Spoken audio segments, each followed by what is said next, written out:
Olá, turma da especialização em Informática para a Educação, a disciplina Aprendizagem ou Abordagem baseada em Problemas. Essa aqui vai ser a nossa aula da semana 1, tá? Eu sou o professor Rafael Françoso. Aqui tem a minha formação, eu vou passar por isso que tem um slide de apresentação, tem um vídeo de apresentação minha aqui no YouTube, e a apresentação também está disponível no Moodle, tudo bem? Essa nossa disciplina aqui, algumas informações relevantes, tá? Eu não recebo atividade fora do prazo, não respondo e-mail anônimo de grupo. Como estamos em situação não estamos com aula presenciais, então essa questão aqui de abono de falta não conta, né? Essas aulas são todas não presenciais, o aluno faz aí seu horário. Reforço em horário de PE, e-mail, Skype, horário alternativo. Isso aí tudo está lá no meu vídeo de apresentação também, meu e-mail está sempre disponível aqui embaixo, tá? E aqui meu login no Skype, caso alguém queira me chamar por lá também. Essa aqui é a bibliografia da nossa disciplina. É o livro do Munhoz, Aprendizagem Baseada em Problemas. Esse livro praticamente não vai ser utilizado. Aprendizagem Baseada em Projetos é o livro base da disciplina, o livro do William Bender. Aprendizagem Baseada em Problemas, Fundamentos de Aplicação é um material bem interessante aqui, especialmente na parte de formulação do problema. E Essential Readings in Problem-Based Learning é um livro sobre um dos precursores aí da área dessa metodologia de ensino, que é o Howard Barrows, da área médica ele, tá? Então basicamente são esses 3 livros aqui serão os mais utilizados para a bibliografia do nosso curso. Uma boa parte deles eu vou deixar disponível lá no Moodle. Eventualmente, artigos científicos, teses, dissertações, trabalhos de conclusão de curso serão utilizados. Esse aqui é o roteiro da nossa disciplina, então vamos trabalhar em um resumo histórico da aprendizagem baseada em problemas, as vantagens, metodologias e princípios, as etapas, o papel do aluno, dimensão, autoconceito, experiência, predisposição para aprender, orientação para aprendizagem, fatores motivacionais, comparação com outros métodos, aplicação e avaliação. Então, nessa primeira aula, vamos trabalhar aqui com conceitos históricos e caracterização da ABP ou PBL, né, Problem Based Learning. E a bibliografia desse capítulo, dessa aula, é a seção 1 aqui do livro do Barrows, tá? Essential Readings in Problem Based Learning. É um material muito bom porque fala o conceito de uma forma bem clara. Então, ou seja, no princípio da aprendizagem pela prática, né, é de John Dewey, de 1938. Dewey, ele é um autor americano, ele é um estudioso da área de educação norte-americano, e ele propõe essa proposta ele introduz essa proposta da aprendizagem pela prática.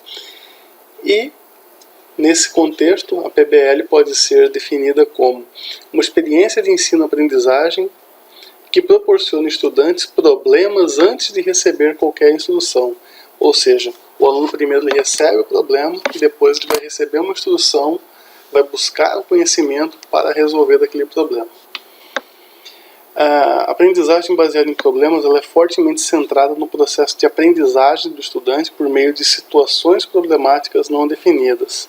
Tá? Problemas não definidos. Isso aí é a definição da PBL por Howard Barrows, no seu livro de 1996.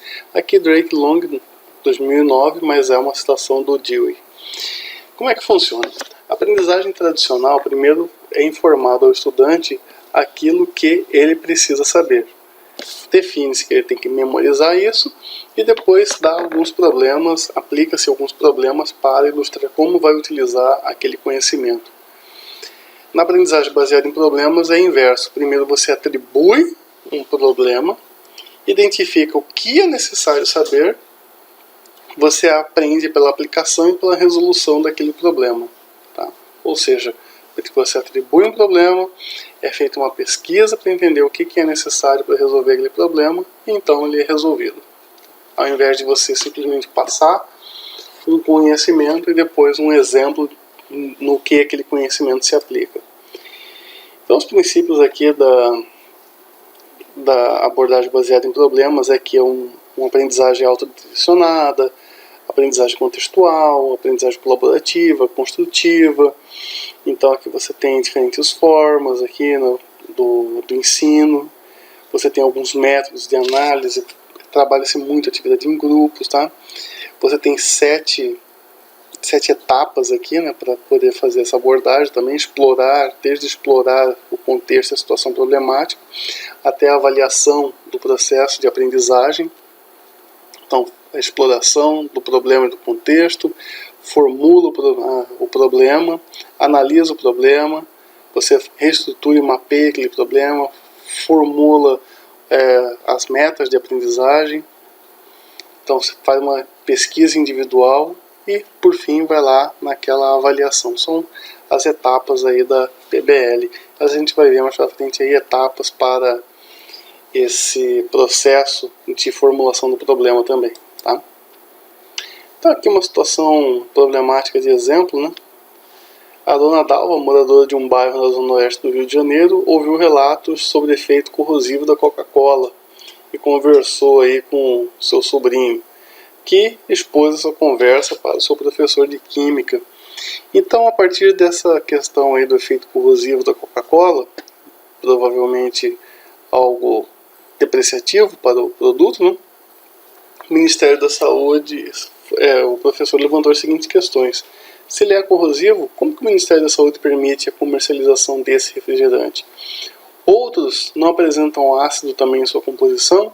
E se existe ácido, será que a diferença entre eles é grande? Então isso aqui é um exemplo aqui de uma situação problemática, onde aí o aluno vai verificar, vai procurar saber, vai fazer uma análise, vai fazer uma pesquisa a respeito de qual é o grau de acidez, qual é a acidez que o corpo humano suporta e por aí vai. Sobre as origens da abordagem baseada em problemas, esses autores aí, Bound e Fellett, em 1997, afirmam o seguinte, que a abordagem baseada em problemas, tal como é conhecida hoje em dia, evoluiu dos currículos inovadores de ciência e saúde introduzidos na América do Norte há mais de 30 anos. Embora essa aprendizagem pela prática seja discutida desde Dewey, né, de 30 anos para cá, isso aqui é uma referência aí de 1997, né? Estamos aí já em 2020, então já foram aí quase mais de 20 anos aí para cima, na verdade praticamente 30 anos a mais, né? Bastante, então, ou seja, mais de 50 anos, né? Que essa metodologia então foi introduzida lá. A educação médica, com o seu padrão intensivo de aulas em ciências básicas, seguidas com um programa de ensino clínico igualmente exaustivo, estava rapidamente tornando-se ineficaz e desumana para preparar os estudantes, dada a explosão de informação médica e das novas tecnologias e rápidas mudanças nas exigências da prática futura. Isso aí é bem próximo do que a gente está vivendo hoje. Então, com a explosão da tecnologia da informação e comunicação, há um volume de informação muito grande e que se torna difícil para que o aluno acabe agregando, né? Isso aí já foi sentido aí na área médica mais de 50 anos atrás, e agora a gente está vivendo isso aqui. Então, ou seja, é uma experiência bem sucedida na área médica que vai poder ser incorporada também nos currículos do ensino médio, ensino fundamental e outras áreas, tá? A Faculdade de Medicina de Macmaster, no Canadá, introduziu o processo tutorial não só como método institucional específico, mas também como central na sua filosofia e estruturação de todo o currículo que promove a educação multidisciplinar centrada no estudante e na aprendizagem ao longo da sua vida e prática profissional. Isso aí é fundamental para essa abordagem funcionar. Todo o curso tem que ser desenhado para funcionar desse modo, abordagem baseada em problemas. Não tem como você funcionar uma parte de uma disciplina, tá? Ou, pelo menos, é mais difícil. Aí essa metodologia ela se expandiu rapidamente, aí, é aplicada em vários lugares, tem alguns links aí que vocês podem acessar. Esses slides estão disponíveis lá no Moodle, tá? Então, a adoção generalizada de abordagens BPL por diferentes disciplinas, para diferentes níveis etários, diferentes domínios de conteúdo, produziu algumas aplicações de conceitos errados. Certas práticas que hoje são chamadas de PBL não conseguem alcançar resultados de aprendizagem previstos por uma variedade de razões. E os autores Baldi e Feletti aqui descrevem algumas das fontes possíveis para essa conclusão e que faz com que a metodologia não alcance resultados positivos e passe a ser desacreditada muito rapidamente. Então, confundir a abordagem baseada em problemas com uma abordagem à concepção curricular com o ensino da resolução de problemas, a adoção de uma proposta sem compromisso suficiente pessoal em todos os níveis, tem que ter o compromisso do estudante, a gente vai ver mais pra frente, do professor, da gestão. Falta de investigação e desenvolvimento sobre a natureza e o tipo de problemas a serem utilizados, isso é um gap também, é uma lacuna na literatura. Investimento insuficiente na concepção, preparação e renovação contínua dos recursos, métodos de avaliação inadequados que não correspondem aos resultados de aprendizagem esperados nos programas. Então, você desenvolve, você tem uma determinada meta, mas você faz uma avaliação totalmente inadequada, fora daquela meta, né? Estratégias de avaliação que não centram em questões chaves de aprendizagem e que não são implementadas e atuam demasiadamente tarde. Características. Então, a PBL é uma abordagem institucional, curricular, centrada no aluno, que os capacita a conduzir investigação, integrar teoria e prática e aplicar conhecimentos e competências para desenvolver uma solução viável para um problema definido ou, na verdade, mal definido. Isso aqui é praticamente a definição ali do livro do Barrows, tá? A seleção dos problemas mal estruturados, muitas vezes interdisciplinares, e o tutor, tá? O tutor nesse momento ele passa, é o professor, se torna um tutor, passa a atuar aí como facilitador do aprendizado, orienta o processo de aprendizagem e conduz um debate minucioso na conclusão da experiência da aprendizagem, que são aspectos críticos para o sucesso da abordagem. Tá? Então, assim, você tem a pesquisa, o processo de aprendizagem e aquele debate. Já Barrows, ele descreve algumas características genéricas da PBL que a gente pode descrever a seguir. Os alunos devem ter a responsabilidade pela sua própria aprendizagem. Então, isso aí é a questão de ser autodidata. O aluno precisa aprender a ser autodidata aí. As simulações de problemas utilizadas na aprendizagem baseada em problemas devem ser mal estruturadas e permitir livre investigação. A aprendizagem deve ser integrada a partir de uma vasta gama de disciplinas. Colaboração é essencial. O que os estudantes aprendem durante sua autoaprendizagem deve ser aplicado de volta ao problema com reanálise e solução. Mais 5 características.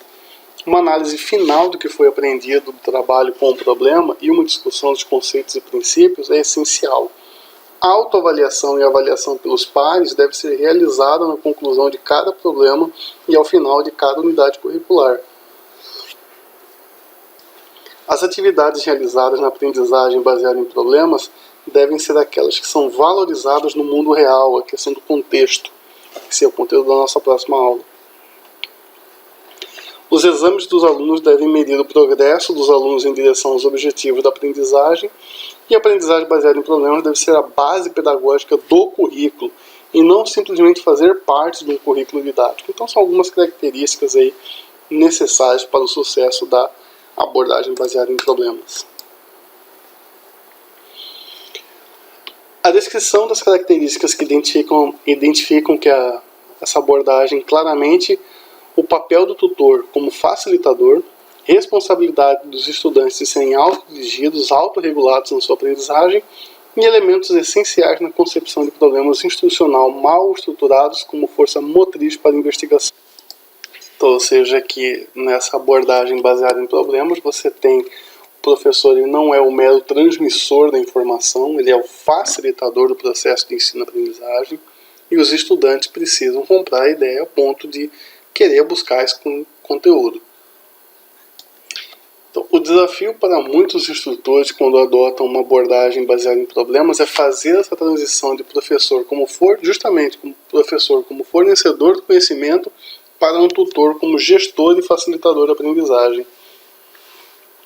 Se o ensino na abordagem baseada em problemas fosse tão simples como apresentar aos alunos um problema e pudesse confiar que eles simplesmente iriam trabalhar, fazer automonitoração, autorregulação, então basicamente o professor deveria optar por essa mudança de forma imediata, ou talvez até o professor não seria nem necessário um recurso humano formado, capacitado em determinada área. A verdade é que a maioria dos alunos são novos, não conhecem, e eles requerem andaimes instrucionais significativos. Então você tem que ter um suporte instrucional para aquele estudante para apoiar o seu desenvolvimento na sua competência de resolução de problemas, competência de aprendizagem autodirigida e competência de trabalho em equipe e colaboração, até um nível de autossuficiência daquele estudante, onde você pode remover esses andaimes. Tem um case aí disponível no Moodle, tudo bem? E eu quero que vocês deem uma lida nele, nesse case decisão de carreira, e reflitam sobre essas questões, tudo bem? E tem um espacinho lá no Moodle para ser submetido.